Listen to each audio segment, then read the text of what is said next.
The advice and opinions expressed by Dr. Granpeesheh and her guests are meant solely as suggestion and should not be in any way construed as child-specific advice. Dr. Doreen Granpeesheh is Dr. Doreen is an expert in autism. Doreen Granpeesheh. Dr. Granpeesheh. Dr. Doreen Granpeesheh. Dr. Doreen Granpeesheh is a visionary in the field of autism. Now you can ask her questions on Ask Dr. Doreen. Good morning, everybody, and welcome to Ask Dr. Doreen. We are doing this in a slightly different format because we needed to be in different places today, but we're live, and it is the 9th of December, 2025. So we are live, and we'll be taking questions. We're live right now on Facebook, YouTube, and Twitter, and about a dozen other places, and our fabulous Chris Desmond is minding all of that for us so that we can be talking with you and answering questions. So, actually, I think I have a way. I'm going to click a button. I think I have a way to see that as well. Anyway, yay, I have it now. We're here with the fabulous Dr. Doreen Granpeesheh. And oh my goodness, we're so honored to have you with us today. Thank you for being here and good morning. Thank you, Shannon. Good morning, everyone. And thank you, Shannon, for accommodating me since I couldn't drive in today. But very nice to be here. It's all good. And I get to do a rare appearance in my new office. And so it's, anytime we get to be with you, we're going to take it. If we had to, I used to joke and say that if we had to do the show from the men's bathroom, that I would, right? And I'm totally willing to do that. I don't know why I picked the men's bathroom. It would be so much better in the women's bathroom. But, anyway, we're thrilled to be here with you guys. If you don't know Dr. Granpeesheh, she's a true expert in the field of autism. She has been working in this field for more than 49 years. And I just want to say that it's been 20 years now that I have had the benefit of what you do. We are literally coming up on, in less than a month, the 20th anniversary of me being in the autism community and having the benefit of what you know in my life. And could I be more grateful? I don't think so. You are a visionary. You see around corners, I swear.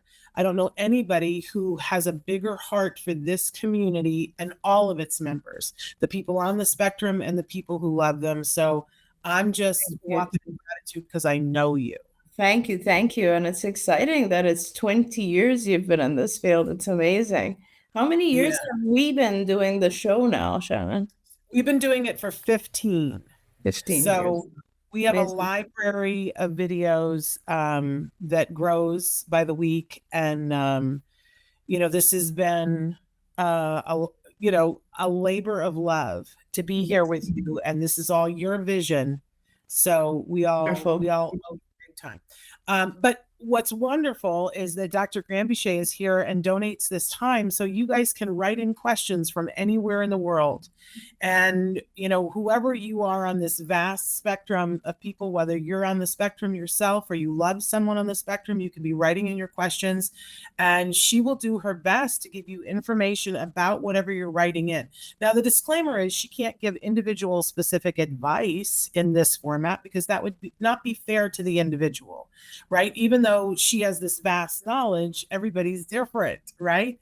And there are nuances. However, as we've seen over the last 15 years, how beautiful it is when you guys write in a question, she'll tell you what she knows, and you can take that back to the expert who has eyes on the situation to get further, to get to better days, which is always the thing that I'm focused on. Again, reminding you lots of different ways to consume the content that we put out.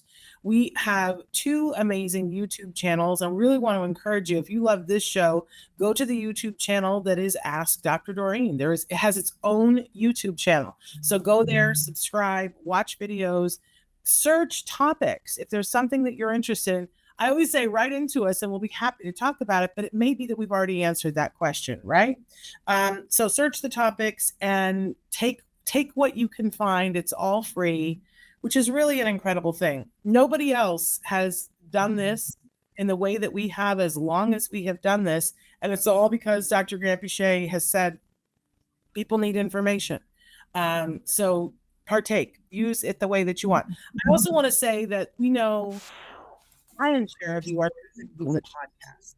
And that's fine. That's wonderful. We're available as a free download wherever you get your podcasts. And it is a free download. However, you will get some advertising with that. And we hope you embrace that. If that is not your jam and you're like, I am on the treadmill and I want to hear Dr. Granpeesheh and I don't want to be interrupted, then all you have to do is head over to glow.fm/autism live for $5 a month.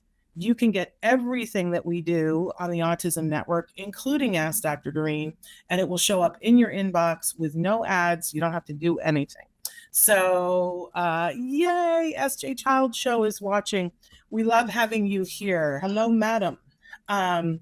So, our topic for today is talking about what happens when we're all excited about the holidays, but for a lot of our community, it means they have less services. And I was sharply reminded of this because I was so excited about Thanksgiving and saying, Happy Thanksgiving. And a bunch of people said, yeah, no, it means we get less. Yeah.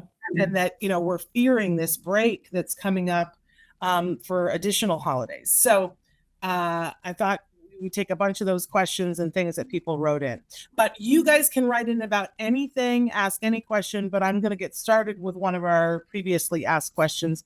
Was there anything you wanted to say before I do that, Dr. Granpeesheh? No. I mean, I just want to say that I completely understand and sympathize with the situation for families who have such a difficult time during the break, which is kind of one of the reasons, Shannon, that we have, an extremely premium pay that we give to our staff for holidays. We pay our staff a lot more just to work on holidays, just because we really want to support the families during those days. I know it can be tough. Yeah, I so appreciate that you do that. I swear I'm going to get t-shirts made because my favorite thing that you say is it has to be fair. Right? It has, and you mean that for everybody.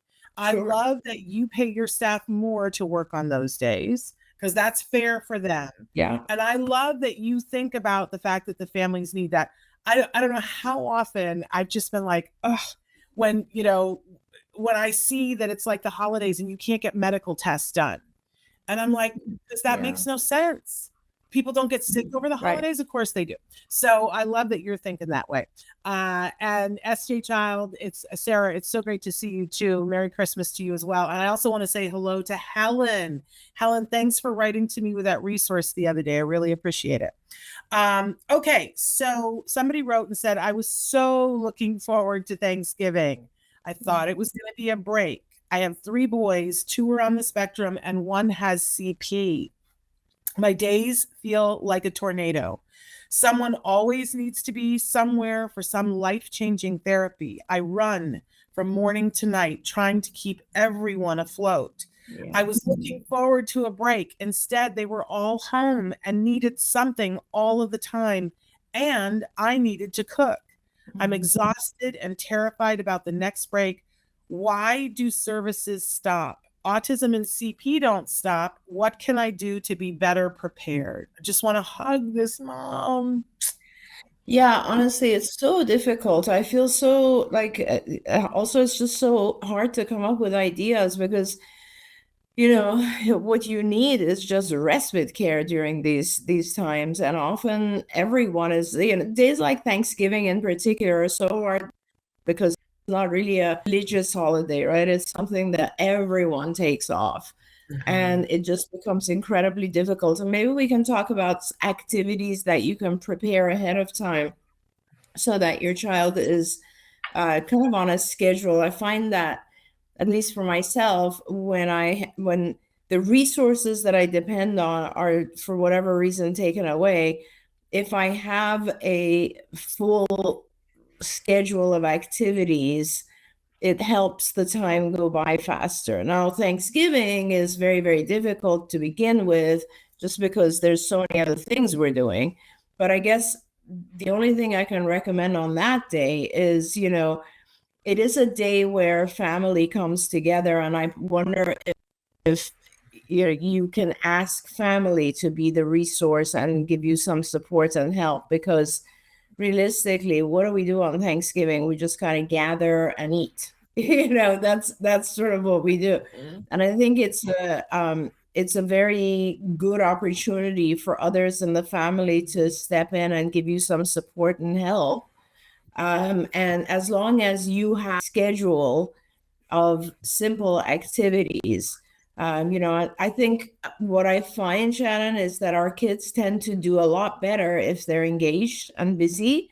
Yeah. So if you can have toys, games, both indoor games, outdoor games, even TV shows, things that would fill the entire day planned out ahead of time.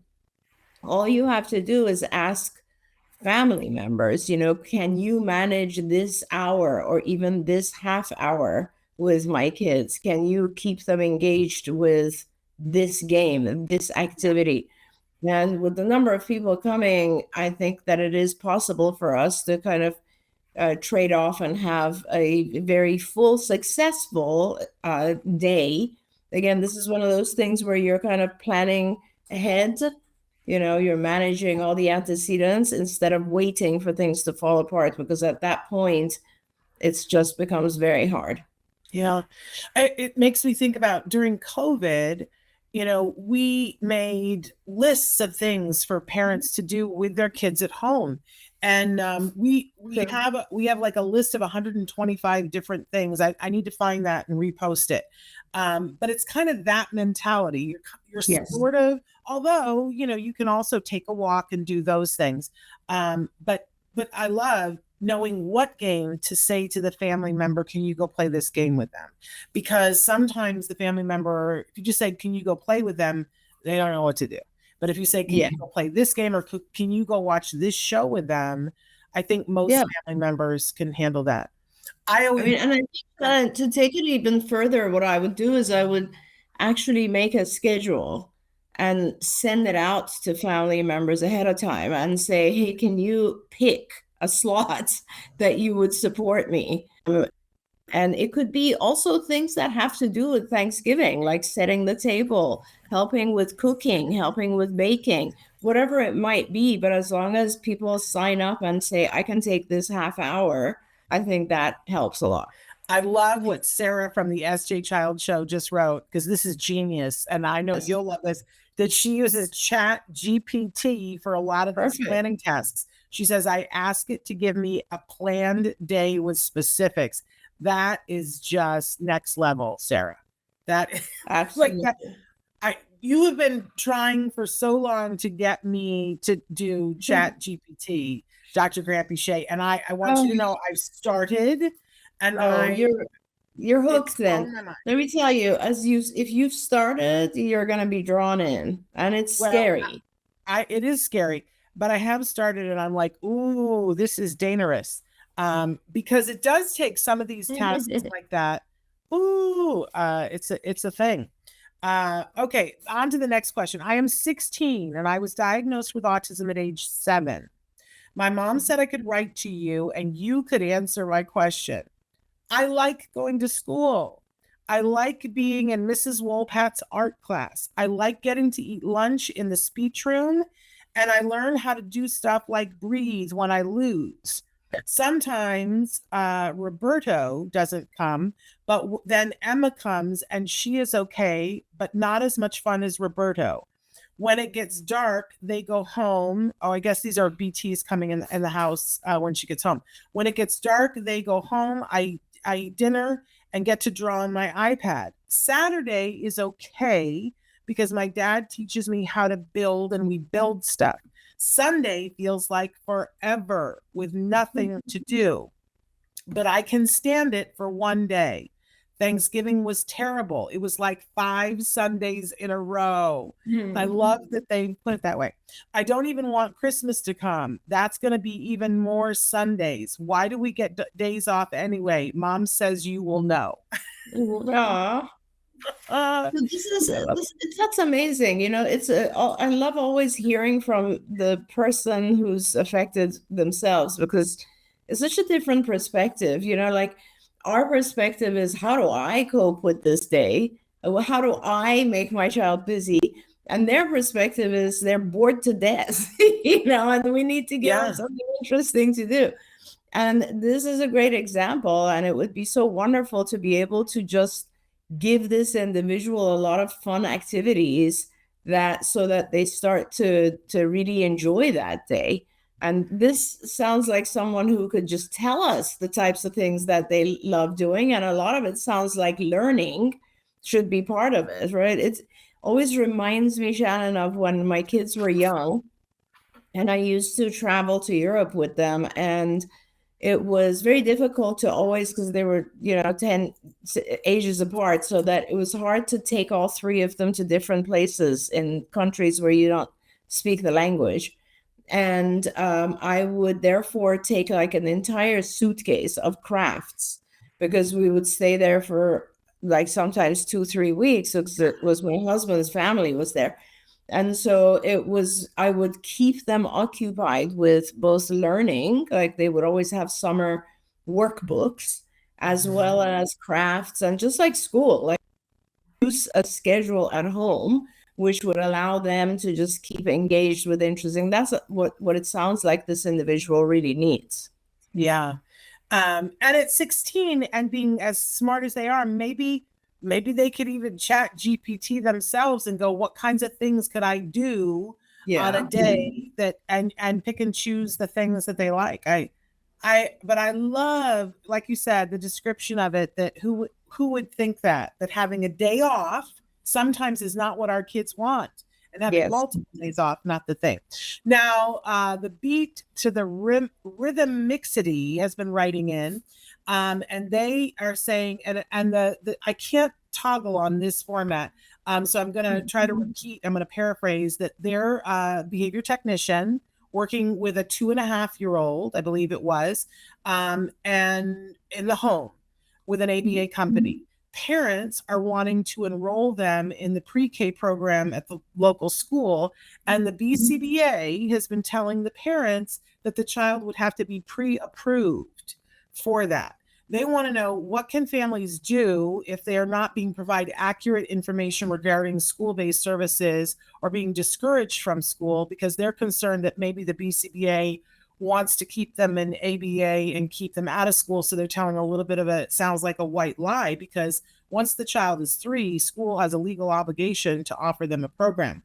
But they're saying possibly the BCBA is telling them this because they don't want to lose the client. Now, I have a lot to say about that, but I want to hear from you. Yeah, I do too. I'm so glad that you wrote in. I really appreciate this question coming up. So it starts with everyone understanding that there is no one out there, no provider, BCBA out there who doesn't have enough clients.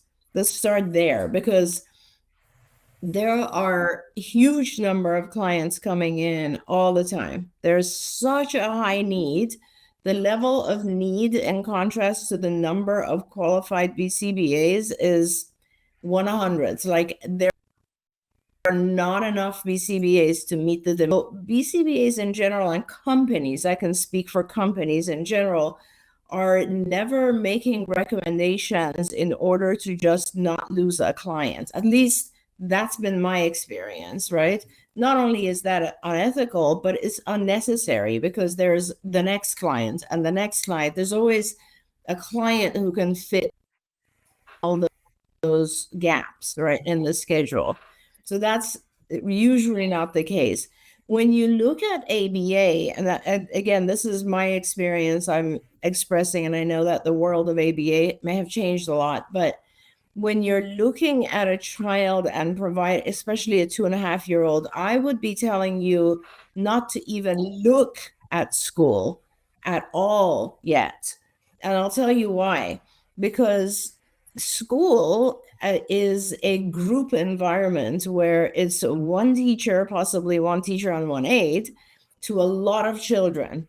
Now, if you're learning piano or French or something that they're teaching during ABA, just daily life skills, whenever you have one teacher to one person, one student, there's always going to be more learning than if you have a group scenario where you have one teacher to 10 kids.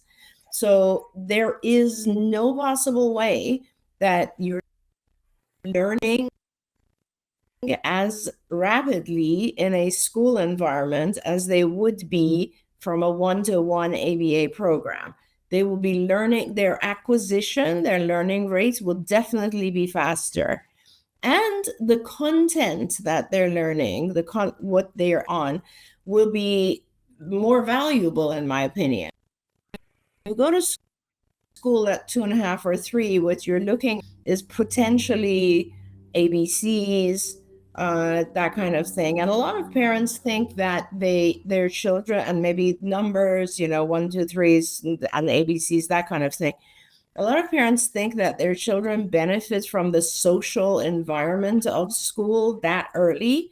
But the truth is, children only benefit from a social group environment if they can understand language, if they can attend, if they are not distractible, all of those things that they learn in early ABA. So the opportunity to have what we call EIBI, which is early intensive behavior intervention, which only really applies to kids from about 2 to 6, is gold. That opportunity is the most valuable time of your child's life. If you have a child who's between the ages of 2 and 6, and you're with an organization, a company, a provider that's saying, let me give you a lot of early intensive behavior intervention, ABA, in a situation you do not want to disrupt. Yes. They can have school when they're older, and they some things and benefit from being in school. But when they're this young, you really, really want to use that time to teach them how to communicate, how to attend, how to learn from their environment, all the things that you get from ABA. So please listen to your BCBA. The reason they're telling you this is that golden period of time should be spent on ABA, not on school. I promise you that's the best thing for your child. And I agree wholeheartedly, but I also want to address the question that you said, though, what should families do if they're not being provided accurate information regarding school-based services or being discouraged from them? I want to say to you, I love school. I'm a former school teacher, and I'm all about school. And I understand the desire for parents that we feel like it's a normal thing. When our kids are going to school, it's normal. When they're going to ABA and our friends don't understand what that is, it feels kind of wonky, right? So everybody's yearning to go to school, but I agree with everything that Dr. Granpeesheh said. And I always say to parents, oh my gosh, if your child is under the age of 5, please, focus, because you're going to get the most growth. But especially right now, budgets have been cut so severely at school that I've said to everybody, please, I'm begging you. I have so many friends that are leaving the profession of teaching because they're like, I just don't have enough resources to help these kids. So I want to say that. But I also want to tell you that IDEA is still the law of the land. And that says that at 3, a school legally has to provide a program for the child. Let's acknowledge that the school has to. So the BCBA isn't entirely wrong. They do have to get approved. They have to apply to the school and whatever. But if they're over the age of 3, they are going to get a program. The thing about it is that the parents have no obligation to take any or all of that. And in fact, it's like, somebody giving you a beat up 76 Chevelle car when you could have the Lexus. Mm-hmm. And why would you say, thank you, I'll take the 76 beat up Chevelle when you could have a Lexus for your child? I think it's just because parents don't know. But IDEA is the law of the land still. And because of that, it requires that every single state in the union have a center that is just for parents to get information about school. It is separate from, it has nothing to do with ABA providers. It has nothing to do with their home school. It's just good information. And you can go to parentcenterhub.org and find the one that is near you. They have, their budget has been cut too, but they still exist. They help parents to know what their rights are, what is possible at school. including the fact that you don't have to take it until the day your child turns 6. On the day that your child turns 6, they have to register with the local school, but then the parents get to decide, are they homeschooled? Are they going to public school? Are they going to parochial school? Are they going to private school? But schooling has to begin at age 6. Before that, and if you want to see, I love that this person is a BT. And I want to say, if you get done, I know this is questionable, but if you get done with this provider, come work at CAR. We'll welcome you, and we're giving accurate information to our parents. But the advice to be cautious about school needs to, especially at this age. I'd be happy to share with you the studies that show clearly school is nowhere near as effective at that age. It just isn't, even when they have the full budget, which they rarely have. So there we go. I love that SD Childs had written back and said, what a great thing that 16-year-old had written in.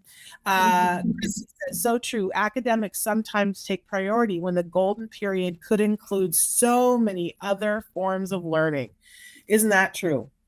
And that time before they turn 6 is just, it is a golden time. It's the golden period where they can learn so much more. I'm loving your comments, you guys. Okay, this is a great one, Dr. Granpeesheh. I'm very excited because for the first time, my nephew is coming for Christmas holidays. He is 5 now and was diagnosed with autism at the age of 3. My sister-in-law is amazing. He gets all the services and he's doing really well. He is talking and just doing great. At least that's what I'm told. We live in New York. He lives in California. So I haven't seen him since he was a baby.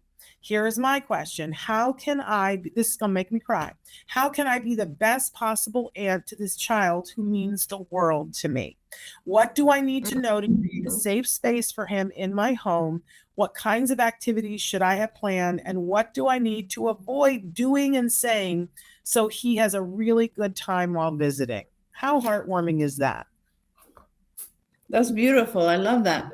So you should probably get a whole bunch of your questions answered by your sister. I think it's sister, right? Sister-in-law.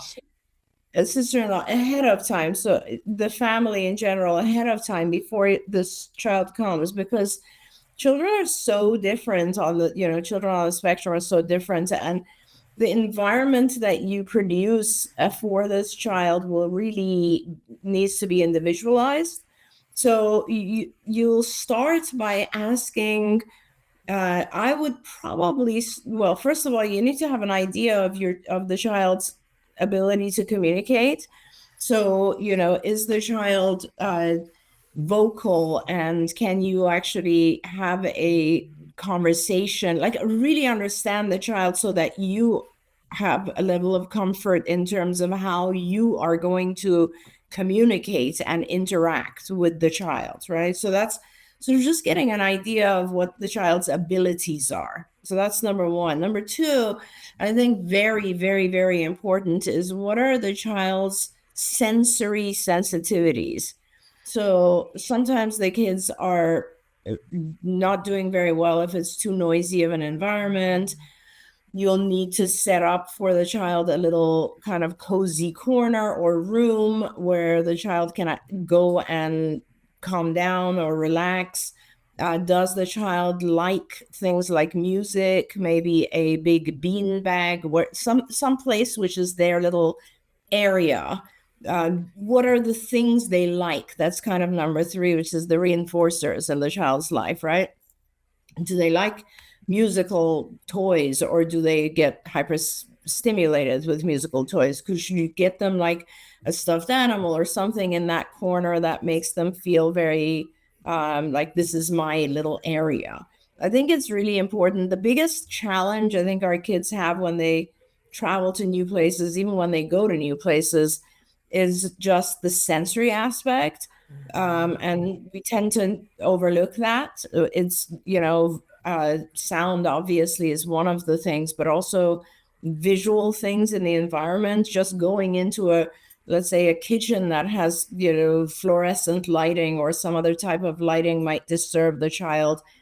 ceiling fans might distract the child. Like, you really just need to understand the child's sensitivities going from one temperature to another. I mean, don't take for granted that some of our kids have a very hard time with texture on their skin. So maybe, I don't even know if this child is comfortable wearing a heavy jacket because he's coming to New York and it's a lot colder. Like, you got to think about all these types of things as you produce the environment. And so sensory issues, reinforcers, like, you really, really need to have a good idea of what are the things that are reinforcing to this child.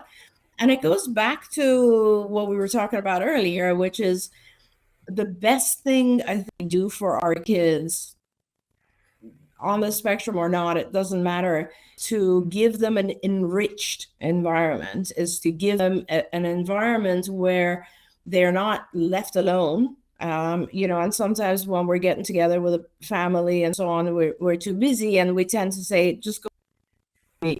And if you're able to have at least part of the day, as much of the day as possible, scheduled so that there's a person who is interacting with the child and engaging them in activities and games that are at the level of the child and interesting to the child. So some kids are never going to be interested in machines or construction, and other kids, that's all they want to do. Some kids like drawing and coloring, other kids will like musical instruments. So really getting a better understanding of what your nephew, right? Not nephew, what your nephew is into, I think is the best thing you can do. I love to just pair myself with reinforcers when I first meet a child. So don't feel like you are overwhelming them. In fact, the first entire day, you could just be doing fun things and then gradually bringing in more natural things, things that are happening in the environment. But I think as long as you have reinforcing activities, you keep the child engaged and enriched, and you are very aware of the sensory issues, you can't go wrong. I think those are the things that stand out to me. Am I missing anything, Shannon? No, I think it's wonderful to ask. And we're all Food is another one. Food is another one. Food, diet, right? So like, you definitely need to also find out allergies, restrictions, anything like that you might need to prepare for. Oh, absolutely. Because if they're not letting the child have sugar and you're handing them jelly beans, it's going to be game over. But I love, the asking and not assuming that all kids are alike. We're all jealous of this family, that the aunt is so amazing and on it. I also wonder, and tell me, because I know at CARD we have caregiver collaboration that other people can sit in on. I can remember bringing my mother to the version of what we had back then, and she learned so much.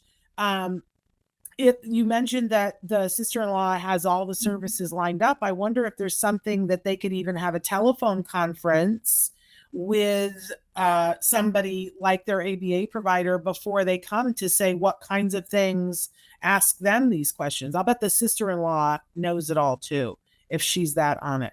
But I know at CARD we welcome, babysitters and grandmas and aunts and uncles and older siblings to come to those and learn those caregiver collaborations. Now, Tommy has written in, I'm so glad you wrote in, Tommy. What do you do with a young adult, 25, that becomes verbally aggressive and makes bodily harm threats when he doesn't get his way? It's scary. Yeah, it's very, very scary. Pardon? I'm sorry, I didn't hear the last part, Chad. I said for everybody, probably for him, and I'm assuming male, but I shouldn't. But for everybody, that feels, the temperature goes up. Yeah. So like everything else, you first need to, I guess my first question would be, is it just threats, or does it actually lead to violence? Because sometimes our kids just make threats because it's a sense of getting control back. So they're expressing their discomfort or anger by making threats. So that does make a difference.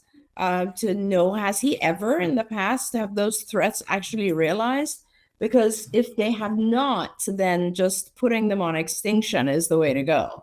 Like ignoring them completely if they have not in the past ever led to actual aggression. But if they have, and there's a potential for it leading to aggression, then like everything we talk about, we have to determine the function. And so again, remember the functions that we're talking about. So when someone makes a threat, function could be, again, a number of different things. Do they make a threat because they're attention seeking? Do they make a threat because they are trying to avoid a particular situation or escape from a particular situation? Do they make a threat when they want access to something they cannot have? These are important decisions that need to be made ahead of time. You have to identify. If they're 25, I wonder, I'm assuming someone has already determined this. A lot, and it could be any of those, by the way.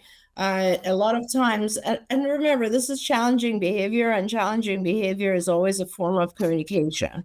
So the individual, instead of making a bodily harm threat, what would they really be saying if they were not doing this kind of challenging thing? So let's say someone can say, I'm going to hurt you, I'm going to kill you, I'm going to hit you, whatever the threat is, right? Are they doing that because they don't know how to express what they really want to express, which is, We froze. Back up for a second, and you froze for just a second. And Okay. you said you don't know why they're doing that, and then pick it up there. Okay, so basically, if the individual is making a threat, like a serious threat of like, I'm going to harm you in some way, right? I'm going to hurt you. Are they doing that because they don't know how to express themselves otherwise? Are they doing it when they want to get out of a demand? So an escape function, like I really want to get out of, I don't want to do what you're asking me to do. I'm going to hit you, right? Or are they doing it when they want access to a tangible item or something that they can't have? Like, hey, I want this food and I want it right now. If you don't give it to me, I'm going to hit you. That could be. Or are they doing it because every time they do it, they get a lot of attention from everyone? So once you identified which one of those it is, most likely, and it could be many, it could be both, 2, 3, it could be all different functions, but you really do need to identify the function because each type of situation has a different treatment or intervention. So if they're trying to escape a situation and they make a threat, you cannot allow them to escape that situation, right?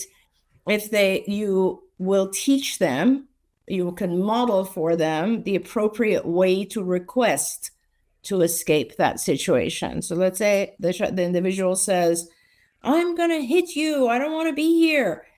And you'll tell them, oh, okay, instead of saying it that way, can you just say, I need a break, I need to step out, I don't want to be in this room right now, the noise is bothering me, whatever it is that's appropriate. And then you actually give them what they want. So you do not give them what they want when they make the threat. You give them what they want in the form of communication. That applies to all these other scenarios as well. I'm going to hit you because I want that object, that food that you're not giving me right now. I'm going to hit you. You teach them, you model for them right then and there. Why don't you just say, can I have some more of this dessert? And then you give them the object, the thing they want. In every scenario, you do not allow the threat to be communication. It also applies to attention seeking. So if the threat is when everyone panics and gives attention to this individual, don't do that. But this tells you that the individual needs more attention. So when they're not making a threat, give them plenty of more attention, right? It's just that it's really very much, you have to identify the functions, and then the function tells you how to deal with the behavior, always, no matter what the behavior is. Now, remember, of course, I want to be very cognizant of the fact that the individual's threats may have escalated in the past and may have gotten to a point where they actually turn into aggressive behavior, in which case we need antecedent control.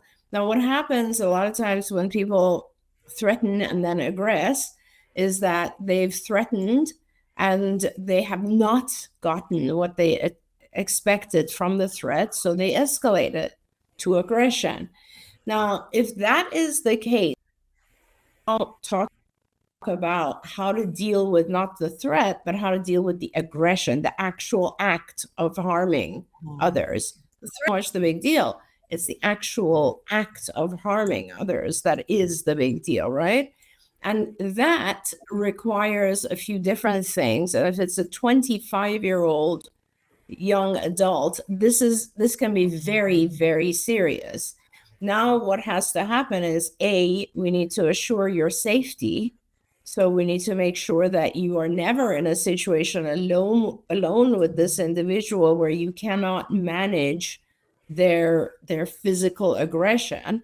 And secondly, that means essentially having help, having a behavior technician or someone who is assaultive behavior management at all times. There are techniques that we learn for assaultive behavior management. So it's managing an individual who can become assaultive or aggressive with specific techniques. I think some of our training is online still, and happy to give access to whoever needs it. But these are not techniques that it's kind of like, you learn basic self-protective techniques, and these are some of those. And it is very, very important. I know, and I've had patients who are aggressive, and often their aggression is towards their parents. And this can become, and it's frustration. It's not it's not malicious. It's frustration. It's the individual's frustration, and they tend to take it out most on their parents because everyone has a natural expectation that their parent is the one who's going to solve all their problems. Yeah. Even when all kids, when their problems are not solved, the first person they get upset with is a parent. Yeah. So we really need to be aware the threat actually has turned into an aggressive act. Then there's a whole other side to this, which is learning assaultive behavior management, always having help so that you are safe, being able to actually block those aggressive acts, and being able to teach the individual ways to communicate. I mean, the last thing I'll say on this is that the more the individual learns how to communicate non-aggressively, the more these aggressive acts tend to decrease. Aggressive acts decrease when our frustration has decreased as well. When and our frustration decreases when we're able to express ourselves. Yeah, I always love how you give us such good perspective on what's going on for them. And I remember you talking once about let's put ourselves in their shoes. And if they don't have a way of getting what they want, then it's sort of natural that this is the direction that things will go. Because exactly. I mean, if I think about from myself and the times in my life where I've been in a situation where I can't get what I need, I can't get anybody to listen to me, I'm not speaking in the terms that they understand the level of my frustration. There's the famous story that I told about being with my son and my husband in a Dick's Sporting Goods. And we were supposed to be shopping for shoes, and they were playing the music at a decibel and I had a headache, and we had a set amount of time, and they were playing around, and they weren't trying on the shoes, and I was having to bend over and try to get the shoe on, and my husband was singing to the song, and I was like, guys, I need some help here. And it was like nobody could hear me. And I was an adult. I was over the age of like 55. And eventually I just went, that's it. And I laid down on the floor in the middle of the store. I just laid down on the floor and said, I'm not getting up until somebody listens to me. Because even at 50, whatever, I was out of ways to get them to listen to me. I guess I could have walked out of the store. That didn't even occur to me because we needed the shoes. But I, as a 50 whatever woman, laid down in the middle of the store. And it's hilarious now because when we're someplace and it's noisy and they're not listening to me, I say, I am 1 minute from laying down on the floor. And my husband will do anything for me to not do that. He's like, what do you need? I'll do whatever. And it's become now a threat that I can use to get my way because they will not listen other ways. And so just think about what all can be taught to this young man so that he can get what he needs without having to do this, because somehow he has learned this works. Yes. This works. So I'm going to do it. And that's not going to work at 25. Yeah, is that the time, Shannon? Was that the time where Jem said to you something like, I think you need to breathe or something like that? No, that was another time. Yeah. My son is, when I have my mini meltdowns, he's always like, have you been tested? Are you on the spectrum? Maybe you need to breathe. I think you should think this through. He's hilarious. No, at that time, I think he was just like, what's happening here? It was my husband who was like, get up off the floor. I'll do anything. Get up off the floor. You're embarrassing me. And I was like, really? This works. So now I have threatened it several more times and they snapped too because it worked. Yeah. And nothing else did. Okay, I'm going to cough now, but I have another question. Are we done with that, do you think? Mm-hmm. Tommy, let us know if you need more. I love that now people have started saying that you're going to be the expert that will solve the argument. Okay. At what age should children, even those on the spectrum, start learning to help clean up after dinner? I made my 5-year-old, who is on the spectrum, take his plate to the sink and scrape it at Thanksgiving. My mother-in-law acted like I had committed a murder and told me that I am too strict. Is it wrong that I wanted to smush a pecan pie in her face? Well, I also want you to know I had to teach her son, my husband, to carry his plate to the sink and scrape it as an adult. So that should tell you a lot. Yeah. I love this. They're smushing pecan pie in your mother-in-law's face. Yeah, that's some behavior. Yeah, I love that. I applaud you. I think we lose context. We forget how important some of these basic things are and how they can actually become, when we teach these things to our kids young, very early, it just becomes part of their process. It's kind of like when you eat, and after you're finished, you put your dishes in the dishwasher. It is a very natural thing. I think you're doing a great job doing it as early as you possibly can. I always thought that I taught my kids a lot of those types of skills, and it just became part of their natural process. And I, even to this day, I see a lot of my husband's family, they're even better at that. They're like, their kids do so many things very young. And I love that. I think it's so amazing so in my mind, the sooner you teach your child to do those things, the better. Of course, we never really want to give our kids things to do that are too difficult for them, that they fail.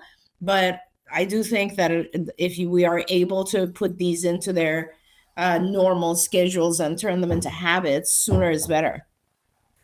Yes, amen to that. Tommy wants to know, what resources can they get to get more knowledge on all the things that you were talking about? So I'm not sure I think you can still access our platform called Institute for Behavior Training, IBT. There's a lot of online training that we produced years back on how to manage challenging behavior. This is for parents. We have a lot of stuff online for managing challenging behavior. These are videos. They very specifically teach you techniques. They show you how to do those techniques, this type of thing. So I would start by looking there, IBT, Institute for Behavior Training. And then, we have a whole new platform called Skills for Parents, which I think we're not yet ready to, but will soon make available to the public. And that there's specific programs we've developed just for that, which is, a parent says, how do I manage a 25-year-old who's giving verbal threats? And an answer will pop up with that sort of thing. We may have also subject or aggressive behavior and assaultive behavior in the past 15 years of shows. So if you go on YouTube and you search types like threats of aggression, how to manage aggressive behavior, those parts of our show will pop up for you and be able to learn a lot more. Really about learning, in ABA, Tommy, everything starts with identifying the function of the behavior. So you probably want to learn about that first. Why is my child or this individual doing that? What is the function? Function just means what's the reason? What's the why? Are they doing it because they want attention? Are they doing it because it's formed a habit? Are they doing it because they need to get out of something or they want to have access to something? Identifying those 4 key functions is probably the most important thing you can do when you're dealing with challenging behavior. So go online. I would look at on our website, there's a bunch of material about this as well. It's like learning the functions of behavior. That helps a lot. I see that someone wrote MAND training as well. So MAND training is teaching the individuals to ask for the things that they want. It's usually for very younger individuals, teaching them the beginning of asking for things. You have a 25-year-old here who potentially would need to learn a lot of language in order to accurately express what it is they want. So yes, whereas it would have started with MAND training, it's probably a little bit more advanced now. And, if you ask for, if you're very frustrated, Shannon gave a great example. If you're very frustrated, sometimes you don't even know what's frustrating you. So being able to express that is very hard. I'm glad that I started talking about this actually right now, because another thing that I think is very valuable for everyone, not just those on the spectrum, but for everyone, is just techniques to down-regulate ourselves. When we get very, very hyped up and upset about something, whether it's just an argument or something we can't express ourselves, we feel like we're not being heard and said, or something in the environment is bothering us, whatever it is, you need to be able to downregulate. You need to be able to walk away, do breathing exercises, perhaps calm yourself, focus on your breath, focus on meditating, focus on all of those types of things. We do also teach a lot of those types of things to our kids. IBT is a website, Institute for Behavioral. But it's ibehavioraltraining.com.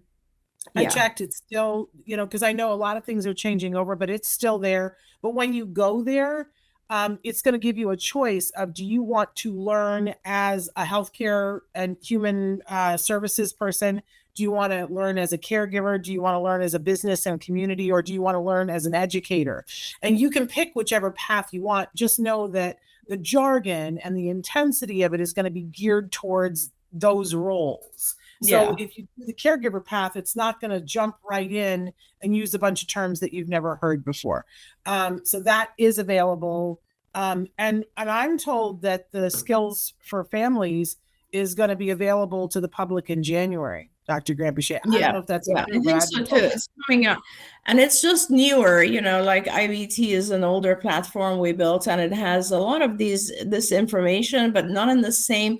I'll say the Skills for Parents platform has been very successful so far. And I think it's because it's kind of TikTok style. It's very short videos and modules that get you through. And so it's not a whole ton of stuff to consume all at once, or focused videos on topics that are important to parents. So I think that's the way to go. Yeah, really. But I love that you're asking. And I do want to say we've done a lot of shows on Autism Live. If you go here with Ask Dr. Doreen and Autism Live about the function of behavior. But for parents, what you'll want to look on our YouTube channel is that we call it the 4 usual suspects. That's what we call it. And then we do talk about the 5th, the sometimes why. But because as a parent, that was, I don't know, that's just how I always pictured it. It was like, oh, those are the 4 reasons why our kids engage in behavior. For me, that was the single most powerful aha moment when I understood, oh, it's usually these 4 things and sometimes the 5th one, and that they each have a different intervention and it's specific. Oh, it was so empowering. So empowering. Absolutely. And they're saying, God bless us both. And we're like, I'm reaching for my tissues and everything at my desk is rearranged. I don't know where anything is. Okay. But we're pretty much out of time. Can I just do a quick plug that if you guys haven't looked already on the Autism Network site at the top, it says toy guide. We have put out this amazing toy guide this year that it's over 220 toys in different categories. If you're looking for something to keep your kids busy over the holidays, starting with a toy that ignites their hearts and minds, I think is a great way to go. And we always focus on, is this a toy that will help build connection? So take a look at those toys on the toy guide. It's all free. Everything we do is free. So I hope that you guys will be able to do that. Now, we still have a couple of shows left before the end of the year, Dr. Granpeesheh, but I'm so grateful to you that you are here and that you give us this wisdom from your fabulous, incredible brain. It's my privilege. Thank you so much, Shannon. And thank you to all of you for participating today. That makes it so much more fun for us. We hope that you guys have a remarkable day. And I just want to encourage you. Tomorrow, that's the other thing I got to talk about tomorrow on the show. Tomorrow, we've got 2 amazing guests. First of all, we're welcoming Matt Asner to talk about their newest iteration of the It's a Wonderful Life. Every year they do a table read of It's a Wonderful Life. And this year it's Ben Stiller and Martin Short and Michael Shannon and like just this, and a bunch of the young people from Love on the Spectrum are going to do a bunch of the roles. Like Danny Bowman is playing Violet. So that will be fun. And then we have one of the new stars at Exceptional Minds who's going to be with us tomorrow. This is an incredible program here in Los Angeles. It's a 3-year program that has many tracks that they're training young people on the spectrum to be incredible graphic artists, animators, and they do a lot of, what is it called? Cinescope. I can't think what the word of it is, but they're training them to go right into the entertainment industry and be high-level technicians. It's absolutely incredible. So they're both going to be with us tomorrow on the show. You guys are going to want to stay tuned for that. Dr. Granpeesheh, we just love and adore and respect you so much. Thank you for all that you do every day, the lives that you're changing. And thank all of you for being here as well. We thank you so much. All right. We'll see you tomorrow. Until then, give your kiddos a hug from me and one for you too. Bye-bye for now. Bye, everyone. Don't forget, you can watch Ask Dr. Doreen live every Tuesday morning at 10 a.m. Pacific time. We hope to see you there.